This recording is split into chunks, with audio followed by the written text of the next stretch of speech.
ये कहानी है उस वक्त की जब मैं सिर्फ 15 साल का था। हम दिल्ली की एक सामान्य सरकारी कॉलोनी में रहते थे। मेरे कमरे की खिड़की से सामने वाली बिल्डिंग का एक फ्लैट दिखता था, मकान नंबर 666। कहा जाता था कि कई साल पहले उस घर में एक परिवार रहता था।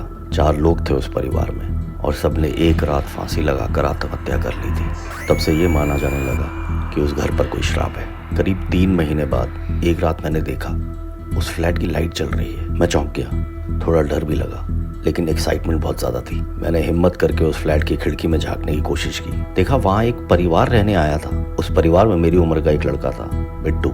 सामने दीवार पर लगी घड़ी में 11:11 बज रहे थे। रेडियम के नंबर उस अंधेरे में चमक रहे थे। पानी की बोतल बिट्टू के साइड टेबल पर रखी थी। मैंने सोचा बिना उसे डिस्टर्ब किए पानी पी लूं, मगर जैसे ही मैं उठने लगा मैंने देखा कि रजाई हिल ही नहीं रही थी, जैसे किसी ने उसे कसकर पकड़ रखा हो।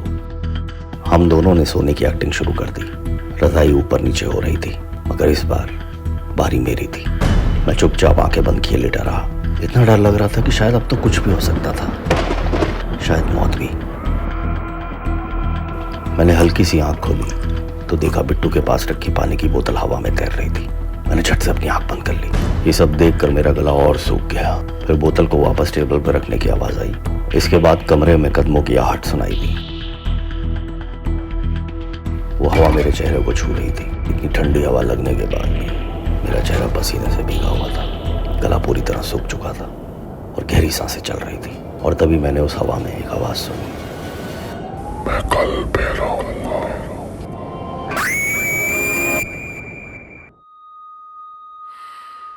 गुमनाम है कोई, परछाई चलती है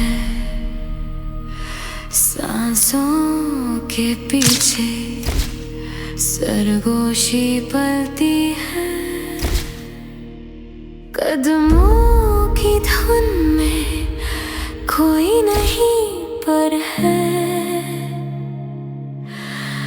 रातों की गहराई तुझसे कुछ कहती है।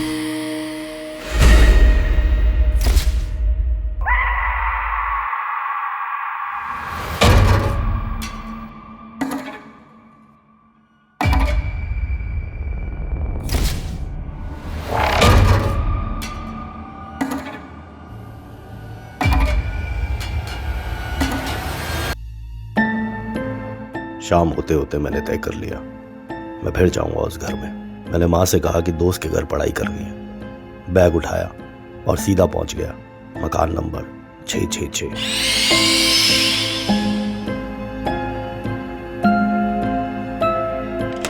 बिट्टू ने दरवाजा खोला।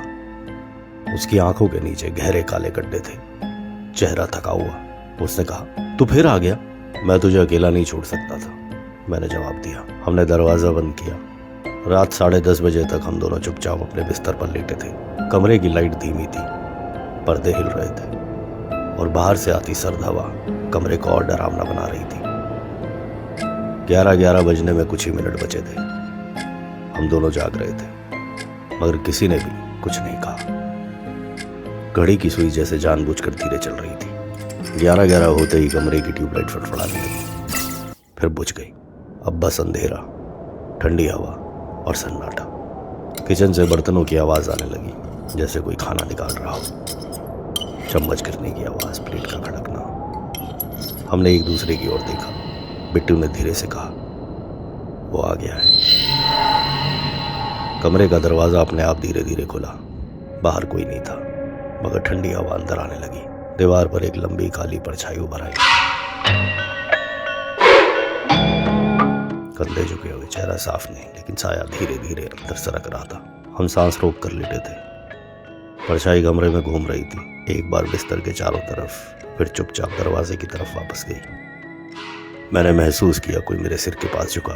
फिर एकदम घुटी हुई आवाज आई, अब तुम दोनों से खेलने में मजा आएगा। रात के अंधेरे में मेरा खून जैसे जम गया। बिट्टू ने आंखें बंद कर ली और खुद को सिकोड़ लिया। तभी अचानक बिट्टू का तकिया जमीन पर गिरा और उसके ऊपर बैठी थी वही काली परछाई। मैंने देख लिया, उसका शरीर झुका हुआ, हाथ लटके हुए, पैरों में चप्पल नहीं, और उसकी पीठ से धुआं सा निकल रहा था। मैं चीखना चाहता था मगर आवाज ही नहीं निकली। सुबह जैसे तैसे हुई, कमरे में हल्की धूप आई मगर सुकून नहीं। बिट्टू उठा, उसकी गर्दन पर नीली काली उंगलियों जैसे निशान थे, गहरे, जैसे किसी ने पकड़कर दबाया हो। मैंने पूछा, ये क्या है? उसने बस एक ही बात कही, अब वो हमसे जुड़ गया है। मैंने अलमारी के शीशे में देखा, मेरी गर्दन पर भी एक हल्का निशान था, वैसा ही। अब डर अकेले बिट्टू का नहीं था, अब वो हमारे साथ था, हमारे भीतर, शायद हमारी सांसों में।